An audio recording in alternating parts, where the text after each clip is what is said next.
जब जॉब चाहिए सरकारी तो इंडिया करे अड्डा 24/7 पर तैयारी। अड्डा 24/7 India number 1 government job preparation app. नमस्कार, सौरभ द्विवेदी नाम है हमारा और आप देखना शुरू कर चुके हैं लल्लन टॉप शो। राहुल गांधी की एक तस्वीर सोशल मीडिया पर वायरल है। केरल में भारत जोड़ो यात्रा में वो एक छोटी बच्ची के साथ नजर आ रहे हैं। बच्ची ने हिजाब पहन रखा है। तस्वीर के आते ही पक्ष और विपक्ष सोशल मीडिया पर अपने तर्क कुतर्क के साथ हाजिर हो गया। कांग्रेस समर्थकों ने इसे प्यारी तस्वीर बताया तो बीजेपी समर्थकों ने इसे तुष्टीकरण करार दिया। राजनीतिक चर्चा से इतर हिजाब पर एक लंबी जरह सर्वोच्च अदालत में चल रही है। आपको याद होगा कि कर्नाटक के स्कूलों में हिजाब को लेकर विवाद शुरू हुआ। मामला कर्नाटक हाईकोर्ट में गया, जहां से स्कूल प्रशासन के पक्ष में फैसला आया और यूनिफॉर्म वाले शिक्षण संस्थानों में हिजाब पर रोक लगा दी गई थी। मुस्लिम पक्ष इस मामले को सुप्रीम कोर्ट में लेकर आया था। इस मामले का नाम है आयशत शिफा versus state of Karnataka. Justice Hemant Gupta और जस्टिस सुधांशु धूलिया की पीठ ने आज लगातार 8वें दिन इस मामले में सुनवाई की और इस दौरान एसेंशियल प्रैक्टिस से लेकर ईरान में हिजाब के खिलाफ चल रहे प्रदर्शनों तक का जिक्र हुआ। सबरीमाला मामले की भी जांच हुई। हमने तय किया कि इस दिलचस्प सुनवाई के बारे में आपको विस्तार से बताया जाए ताकि आप समझ सकें कि धर्म और कानून के बीच खींची जा रही पतली लकीर किन बहसों से तैयार हो रही है। कोर्ट को 2 बड़े प्रश्नों का उत्तर खोजना है। पहला ये कि क्या हिजाब इस्लाम का अनिवार्य हिस्सा है और दूसरा ये कि सरकार और कोर्ट धार्मिक प्रैक्टिस को किस हद तक परिभाषित कर सकती है। सुनवाई शुरू होते ही जस्टिस धूलिया ने कहा कि क्या हम आवश्यक धार्मिक प्रथाओं को अलग कर मामले को नहीं देख सकते। तब याचिकाकर्ता के वकील दुष्यंत दवे ने जवाब दिया कि कर्नाटक हाईकोर्ट ने तो केवल जरूरी धार्मिक प्रथाओं के प्रश्न पर ही मामले को निपटा दिया। सुप्रीम कोर्ट को इस सवाल का फैसला करना है कि क्या कोई धार्मिक प्रथा धर्म का एक अभिन्न अंग है और इस पर हमेशा सवाल उठते रहेंगे क्योंकि संबंधित समुदाय ही ऐसा फैसला ले सकता है। उसके फैसले में अधिकांश लोगों की राय सम्मिलित होती है। अगर ये आवाज़ नहीं सुनी गई तो विरोध का स्वर उठेगा। इस पर जस्टिस गुप्ता ने कहा कि यूनिफॉर्म का लक्ष्य स्कूलों में असमानता के विचार से बचना है।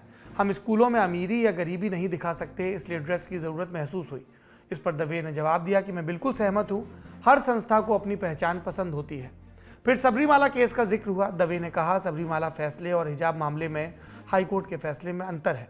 जस्टिस गुप्ता ने इस पर पूछा कि वहाँ सभी को मंदिर में प्रवेश का मौलिक अधिकार नहीं है। तब दवे ने कहा नहीं, कोर्ट के फैसले के बाद ये तय हो गया कि हर कोई मंदिर में प्रवेश कर सकता है।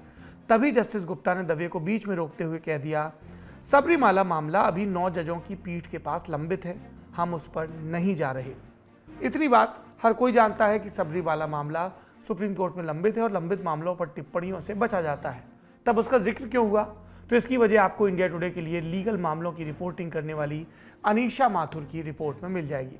दरअसल याचिकाकर्ताओं की तरफ से सबरीमाला केस को आधार बनाते हुए हिजाब मामले को बड़ी बेंच के पास भेजने की मांग हो चुकी है। दलील कि जब सबरीमाला में यह तय नहीं हो पाया कि एग्जिस्टेंशियल और एसेंशियल प्रैक्टिस, माफ करिएगा, एसेंशियल प्रैक्टिस यानी कि अनिवार्य प्रथा क्या है, तो हिजाब मामले में ये कैसे तय कर लिया गया। खैर, सुनवाई पर वापस आते हैं। वकील दुष्यंत दवे ने आगे कहा कि लड़कियां हिजाब पहनना चाहती हैं तो इससे किसके संवैधानिक अधिकार का हनन हुआ? दूसरे छात्रों के या स्कूल के या सार्वजनिक व्यवस्था के? यही एकमात्र आधार है जिस पर हमारे खिलाफ तर्क दिया जा सकता है। हिजाब पहनने से किसी की शांति या सुरक्षा भंग नहीं होती। इस मामले में गरिमा का सवाल महत्वपूर्ण है। जैसे एक हिंदू महिला अपने सिर को ढकती है और ये सम्मान से जुड़ा है। तब जस्टिस गुप्ता ने कहा कि गरिमा की परिभाषा बहुत बदल गई है और बदलती रहती है। दवे ने इस पर जवाब दिया कि ऐसा क्यों है कि अचानक 75 साल बाद राज्य ने इस प्रकार का प्रतिबंध लगाने का विचार किया। इसके लिए राज्य के पास कोई न्याय संगत कारण या औचित्य नहीं था। ये एक चौंकाने वाला फैसला था। कर्नाटक में कई बार अल्पसंख्यक समुदाय को टारगेट किया गया। दवे के इस बयान पर सॉलिसिटर जनरल तुषार मेहता ने ऐतराज जताया और कहा कि ये पब्लिक प्लेटफॉर्म नहीं है कि आप आरोप लगाते रहें, आप कानून के प्रश्न पर दलील रखें। थोड़ा रुकते हुए फिर दवे ने बात आगे बढ़ाई कि हम एक समुदाय के मन में डर नहीं बना सकते क्योंकि भारत में 16 करोड़ मुसलमान रहते हैं। आगे दवे ने स्वामी विवेकानंद के शिकागो धर्म संसद वाले भाषण का जिक्र किया। विवेकानंद को उद्धृत करते हुए वो बोले, India has culture of tolerance, मतलब ये कि भारत में सहिष्णुता की संस्कृति है। सुप्रीम कोर्ट ने दवे की इन दलीलों को सुनने के बाद कहा कि याचिकाकर्ताओं की तरफ से मौखिक तर्क समाप्त हुए, कोई अन्य तर्क हो तो लिखित में दीजिए। इसके बाद सरकार के वकील तुषार मेहता की दलीलें शुरू हुई। मेहता ने कहा स्कूलों ने हिजाब के बारे में कुछ नहीं कहा है। वे कहते हैं कि सभी छात्र निर्धारित ड्रेस पहनेंगे। सरकार द्वारा अल्पसंख्यकों की आवाज़ दबाने की जो दलीलें दी गई सब गलत हैं। सार्वजनिक व्यवस्था भंग होने के कारण सरकार को ऐसी परिस्थितियों में हस्तक्षेप करना पड़ा। तब जस्टिस धूलिया ने सवाल किया कि वैसे क्या थी सार्वजनिक व्यवस्था? एसजी ने जवाब दिया कि इस मुद्दे पर आंदोलन होने लगे थे, कानून व्यवस्था बिगड़ने के आसार बनते जा रहे थे। मेहता ने पॉपुलर फ्रंट ऑफ इंडिया यानी पीएफआई का भी जिक्र किया। उन्होंने कहा 2022 में पॉपुलर फ्रंट ऑफ इंडिया नामक संस्था द्वारा सोशल मीडिया पर एक आंदोलन शुरू किया गया। सोशल मीडिया कैंपेन्स को लोगों की धार्मिक भावनाओं के आधार पर डिजाइन किया गया। सोशल मीडिया के संदेशों में कहा गया कि हिजाब पहनना शुरू करें। एक एफआईआर दर्ज है और अब पीएफआई के खिलाफ चार्जशीट भी तैयार हो रही है। मेहता ने दलील दी कि हिजाब विवाद एक सुनियोजित साजिश का हिस्सा था। ये बच्चे पीएफआई की सलाह के मुताबिक काम कर रहे थे। साल 2021 तक किसी भी छात्रा ने हिजाब नहीं पहना। सवाल कभी नहीं उठा। ये कहना गलत होगा कि सरकार की अधिसूचना केवल हिजाब को प्रतिबंधित करती है, किसी अन्य धार्मिक पोशाक को नहीं। दूसरे समुदाय के लोग भगवा शॉल या गमछा पहनने लगे थे, लेकिन वो भी प्रतिबंधित है। जबकि बच्चों की तरफ से शुरू से ये दलील दी जा रही कि वो पहले भी हिजाब पहनती थी, लेकिन तब कोई विवाद नहीं हुआ। सुनवाई के दौरान तुषार मेहता ने ड्रेस कोड पर बने नियमों का तारीखों के साथ हवाला भी दिया। कहा कि जब नियम बनाए गए तब पेरेंट्स को भी बातचीत में शामिल किया गया था। इसके बाद हुआ कोर्ट में लंच ब्रेक। इतनी दलीलें पेश की गई, लेकिन अभी और लंबी जगह होनी बाकी थी। लंच के बाद मामले पर सुनवाई शुरू हुई तो कर्नाटक सरकार की तरफ से सॉलिसिटर जनरल तुषार मेहता ने अपनी दलीलों को आगे बढ़ाया। मेहता ने कर्नाटक सरकार के आदेश का जिक्र करते हुए कहा कि राज्य ने ऑर्डर स्कूलों के लिए पास किया था, छात्रों के लिए नहीं। जस्टिस धूलिया ने पूछा कि आप कह रहे हैं कि आपका जोर सिर्फ ड्रेस पर था। इस पर मेहता ने जवाब दिया कि हाँ, हमने धर्म के किसी भी पहलू को नहीं छुआ। जस्टिस धूलिया ने फिर पूछा कि अगर ड्रेस नहीं होती तो आप आपत्ति नहीं करते। मेहता ने इसके बाद कर्नाटक हाईकोर्ट के फैसले को सामने रखकर पढ़ा, जिसमें कहा गया कि जहां कोई ड्रेस निर्धारित नहीं, छात्र ऐसी पोशाक पहनेंगे जो समानता और एकता के विचार को बढ़ावा दे। स्कूल में किसी धर्म विशेष की पहचान नहीं, आप एक स्टूडेंट के रूप में जा रहे हैं। इसके बाद सुप्रीम कोर्ट ने सरकारी आदेश को कन्नड़ से अनुवाद कर समझाने को कहा। अदालत में मौजूद कर्नाटक के एडवोकेट जनरल को कहा तो उन्होंने कहा कि कानून सुव्यवस्था शब्द का जिक्र है, इसका मतलब लॉ एंड ऑर्डर है, ना कि पब्लिक ऑर्डर। तुषार मेहता ने दलील को आगे बढ़ाते हुए कहा कि धार्मिक परंपरा या प्रैक्टिस 50 साल या 25 साल से जारी रहे वो नहीं है। रिलीजियस प्रैक्टिस वो होती है जो धर्म के शुरुआत से चल रही हो, वो अभिन्न हिस्सा हो। अब देखिए, तांडव नृत्य तो सनातन धर्म की प्राचीन अवधारणा है, लेकिन कोई कहे कि सड़क पर तांडव करते हुए चलना हमारी धार्मिक परंपरा है, ये कहना सही नहीं है। अगर कोई मेरे आवश्यक धार्मिक अभ्यास के हिस्से के रूप में कहता है मैं शराब पीकर सड़क पर नग्न नृत्य करूंगा, क्या इसकी अनुमति होगी? सार्वजनिक व्यवस्था और नैतिकता के लिए सरकार मुझे गिरफ्तार करेगी। इस पर जस्टिस गुप्ता ने कहा कि let's take a less extreme example. फिर एसजी मेहता ने कहा कि चलिए जगन्नाथ रथ यात्रा की बात करते हैं। कोविड के दौरान हमने सभी सार्वजनिक समारोहों पर प्रतिबंध लगा दिया, कहा कि ये धर्म का अनिवार्य हिस्सा है, तो हमने इस पर जवाब दिया था कि नहीं, कोरोना काल में ये सार्वजनिक स्वास्थ्य के लिए खतरा है। यहाँ पर बातचीत में एक दिलचस्प मोड़ आया। जस्टिस गुप्ता ने अब तुषार मेहता को टोका और कहा, मिस्टर सॉलिसिटर जनरल, हमने जगन्नाथ रथ यात्रा की अनुमति दी थी, मैं बेंच पर था और ऐसा हुआ था। पहले स्ट्रिक्ट लॉकडाउन के दौरान भी रथ यात्रा हुई। कोर्ट ने लोगों की लिमिट के साथ यात्रा की अनुमति दी थी, इसे रोका नहीं था। सुनवाई में जस्टिस धूलिया ने आगे एसजी मेहता से कहा कि वो ये बताएं कि हिजाब पहनना कैसे पब्लिक ऑर्डर को प्रभावित कर रहा था। तब मेहता ने कहा, धार्मिक परंपरा पर अमल इतना आवश्यक होना चाहिए जैसे सिख कड़ा, केस, पगड़ी आदि पहनते हैं। आप दुनिया के किसी भी हिस्से में उनके बिना एक सिख के बारे में नहीं सोच सकते। याचिकाकर्ताओं को यह दिखाना होगा कि ये प्रथा यानी हिजाब आवश्यक धार्मिक हिस्सा के लिए सभी परीक्षणों को पूरा करती है। जस्टिस धूलिया ने फिर पूछा कि कौन तय करता है कि जरूरी प्रथा क्या है। इस पर मेहता ने कहा कि हो सकता है कि पवित्र कुरान ऐसा कहता हो, मुझे स्वीकार है, मैंने नहीं पढ़ा। कुरान में सिर्फ हिजाब का उल्लेख होने मात्र से वो इस्लाम की अनिवार्य धार्मिक परंपरा नहीं हो जाती। ये एक धार्मिक प्रथा भले हो जाए, लेकिन आवश्यक और अभिन्न प्रथा नहीं। मेहता ने आगे कहा कि ड्रेस एक रूपता और समानता के लिए है। जब आप उस सीमा को पार करना चाहते हैं तो आपका परीक्षण भी उच्च सीमा पर होता है। याचिकाकर्ता ये साबित नहीं कर पाए हैं कि हिजाब अनिवार्य धार्मिक परंपरा है। कई इस्लामिक देशों में महिलाएं हिजाब के खिलाफ लड़ रही हैं। सुप्रीम कोर्ट ने पूछा, वेयर आर दीज प्रोटेस्ट, मतलब कहां पर प्रदर्शन हो रहे हैं। तुषार मेहता ने ईरान का जिक्र किया, बोले इस्लामिक मुल्क के ईरान में ये सामाजिक राजनीतिक मुद्दा बना हुआ है, हिजाब के खिलाफ प्रदर्शन हो रहे हैं, इसलिए हिजाब कोई अनिवार्य धार्मिक परंपरा नहीं है। फिर मेहता ने दलील दी कि जब मैं धर्मनिरपेक्ष शिक्षा में हूं तो धार्मिक पहचान दिखाने वाली पोशाक नहीं हो सकती। इस पर सुप्रीम कोर्ट ने पूछा कि जब सर पर यूनिफॉर्म के रंग की कैप की अनुमति हो सकती है तो उसी रंग के हिजाब की क्यों नहीं। इस पर मेहता की दलील थी कि मैं अपने तर्कों को संक्षेप में बताऊंगा। वर्दी निर्धारित करने के लिए एक वैधानिक शक्ति है, ड्रेस पर जोर देते हुए मेहता ने कोविड के दौरान हुई वर्चुअल सुनवाई का भी उदाहरण दिया। ड्रेस के महत्व पर जोर देते हुए मेहता क्या बोले, उस समय जब कुछ वकील बनियान पहनकर सुनवाई में बहस करने आए तो अदालत ने उनको यूनिफॉर्म और संस्थान की गरिमा के मुताबिक तय ड्रेस कोड फॉलो करने को कहा था। कोर्ट ने उनको थोड़ी छूट दी थी, लेकिन अनुशासन की बात कही थी। कोर्ट में मंदिरों के एक्ट और पूजा पाठ के तरीकों पर भी चर्चा हुई। कुल मिलाकर जिरह काफी देर तक चली। सभी पक्षों को सुनने के बाद कोर्ट ने कल फिर हिजाब मामले की सुनवाई का वक्त दिया। सुबह 10:45 पर मामले की लिस्टिंग की गई है। याचिकाकर्ता और सॉलिसिटर जनरल की दलील के बाद अब कल यानी 21 सितंबर को कर्नाटक सरकार के एडवोकेट जनरल अपने तर्क रखेंगे। हालांकि सुनवाई को देखते हुए ऐसा लगता है कि अभी बहस और लंबी खींचने वाली है और संभव है कि ये मामला भी बड़ी बेंच को ट्रांसफर कर दिया जाए। ये थी आज की बड़ी खबर। अब सुर्खियां सुनते हैं। पहली सुर्खी का ताल्लुक है चंडीगढ़ यूनिवर्सिटी एमएमएस कांड से। 19 सितंबर को हमने विस्तार से इस वाकये के बारे में आपको बताया था। हमारे एक दर्शक ने तब प्रश्न किया, कई ने, कि हमने मुख्य आरोपी छात्रा का नाम क्यों नहीं बताया जबकि लड़कों का जवाब बताया। आज सुनिए जवाब। इंडिया टुडे संवाददाता मंजीत सहगल ने अपनी रिपोर्ट में सूत्रों के हवाले से जानकारी दी कि संभवतः रंकज वर्मा और सनी मेहता एमबीए कर रही छात्रा को ब्लैकमेल कर रहे थे। इन दोनों के पास उस छात्रा के प्राइवेट वीडियोस थे। दोनों ने धमकी दी, अगर वो कॉमन रूम में दूसरी लड़कियों के प्राइवेट वीडियो बनाकर नहीं भेजेगी तो उसके वीडियो पब्लिक कर दिए जाएंगे। पुलिस की एक टीम रंकज और सनी को हिमाचल में उनके घर लेकर गई। यहां से उनके पेन ड्राइव, लैपटॉप और दूसरे स्टोरेज डिवाइस जब्त किए जाएंगे। पुलिस को शक है कि इसमें और भी वीडियो रखे हो सकते हैं। 19 सितंबर को आरोपियों के वकील ने अदालत में कहा था कि छात्रा ने एक दूसरी लड़की का वीडियो भी बनाया था, लेकिन उसमें पहचान जाहिर नहीं हो रही। अब तक पुलिस ने 12 क्लिप्स बरामद की हैं जिसमें आरोपी छात्रा ही नजर आ रही है। आज ही पुलिस ने छात्रा के फोन से व्हाट्सएप चैट्स भी रिकवर कर ली। इसमें मोहित नाम के शख्स ने छात्रा से सारे वीडियो और फोटो डिलीट करने को कहा था।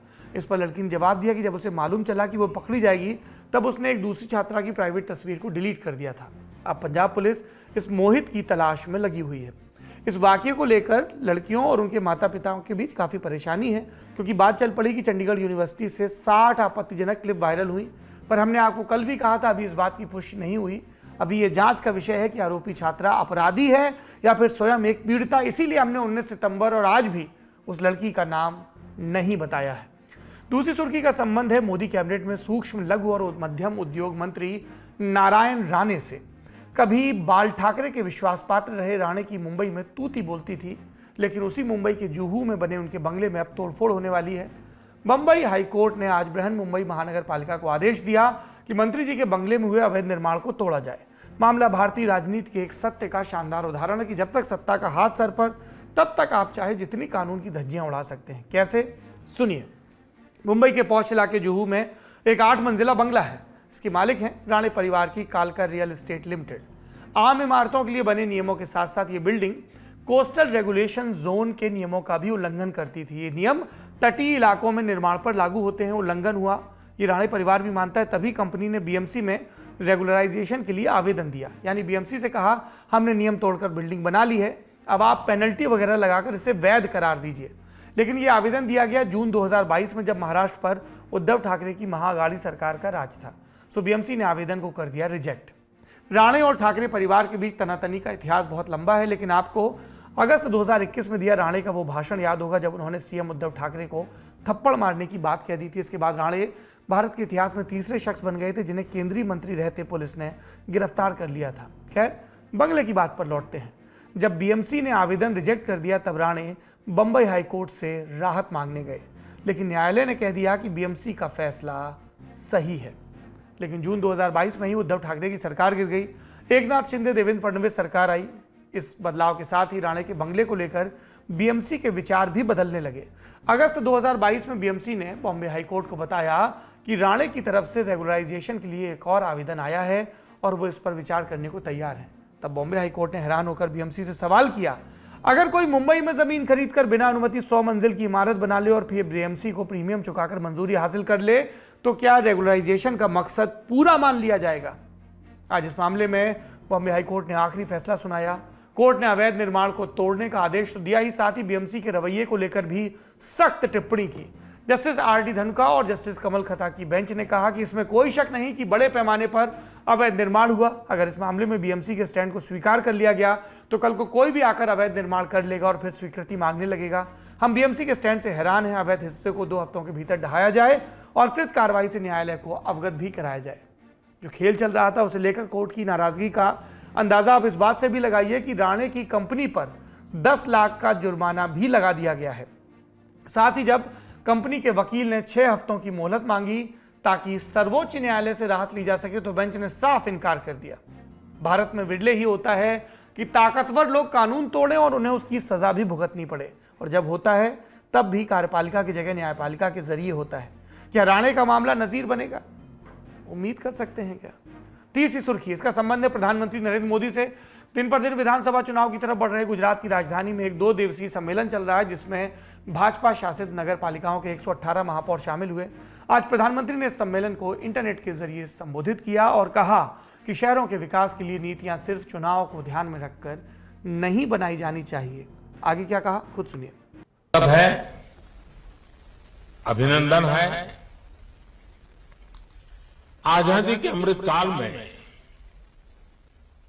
अगले 25 वर्ष के लिए भारत के शहरी विकास का एक रोडमैप बनाने में भी इस सम्मेलन की बड़ी भूमिका है। मैं भारतीय जनता पार्टी के हमारे राष्ट्रीय अध्यक्ष श्रीमान नड्डा जी को और उनकी पूरी टीम को। गुजरात चुनाव से संबंधित एक और अपडेट है। आज दिल्ली के मुख्यमंत्री और आम आदमी पार्टी के मुखिया अरविंद केजरीवाल वडोदरा पहुंचे, जहां उन्हें एक टाउन हॉल इवेंट में बोलना था, यानी एक तरह से इंडोर जनसभा करनी थी। इसके लिए जब वो हवाई अड्डे पर उतरे तब उनका स्वागत कुछ इस तरह से हुआ।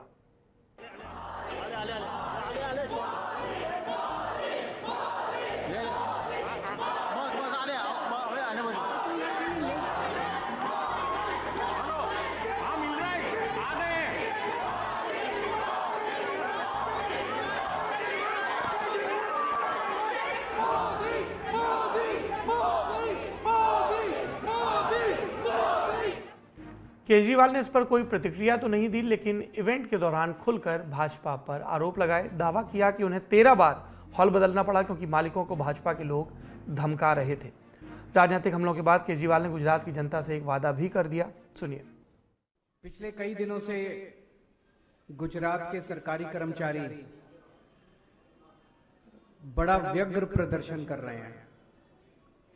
सभी सरकारी कर्मचारी बहुत दुखी हैं, बहुत गुस्से में हैं, और पहली बार देखा गया जिस तरह से सेक्रेटेरिएट का घेराव किया गया, जिस तरह से इतनी बड़ी संख्या के अंदर सरकारी कर्मचारी सड़कों के ऊपर हैं। उनकी मेन डिमांड है ओल्ड पेंशन स्कीम लागू की जाए। मैं उन सब साथियों को आश्वासन देता हूं, गारंटी देता हूं कि आम आदमी पार्टी की सरकार बनेगी तो गुजरात के अंदर हम ओल्ड पेंशन स्कीम लागू करेंगे। तो जैसे पंजाब में अब लागू करने जा रहे हैं, वैसे ही हम लोग गुजरात में भी ओल्ड पेंशन स्कीम लागू करेंगे। मेरी सभी सरकारी कर्मचारियों से निवेदन है, आप अपना संघर्ष जारी रखिए। अगर ये सरकार कर देती है तो ये सरकार कर दे, अगर नहीं करती है तो 2 महीने के बाद जब सरकार बदलेगी तो हम करेंगे। भाजपा लगातार केजरीवाल पर रेवड़ी संस्कृति को बढ़ावा देने का आरोप लगाती रही है। देखना होगा कि पुरानी पेंशन वाले ऐलान की काट भाजपा कैसे खोजती है।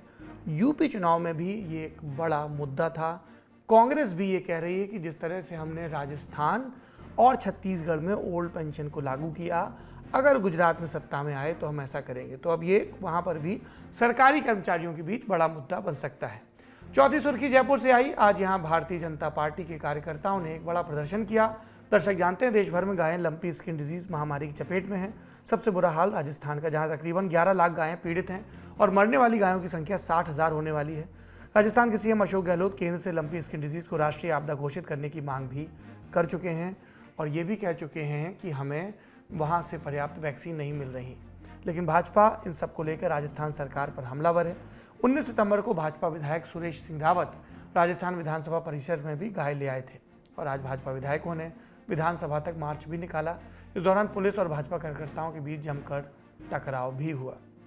आखिरी सुर्खी का संबंध है 2023 के ऑस्कर में भारतीय एंट्री से अटकलें लग रही थी कि इस साल ऑस्कर के लिए कश्मीर फाइल्स या फिर आरआरआर को भेजा जाएगा, लेकिन भेजा गया गुजराती फिल्म छेल्लो शो को। छेल्लो शो एक बच्चे की कहानी जो अपने सिनेमा प्रेम को साधने के लिए कुछ भी करने को तैयार है।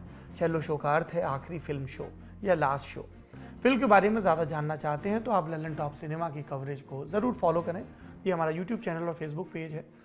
कुछ बेसिक बातें यहाँ भी बता देते हैं। पहली बात तो ये कि ऑस्कर में अमेरिका से बाहर की फिल्में best international feature film category में compete करती हैं। छेल्लो शो का नाम फिल्म फेडरेशन ऑफ इंडिया की तरफ से इसी के लिए भेजा गया।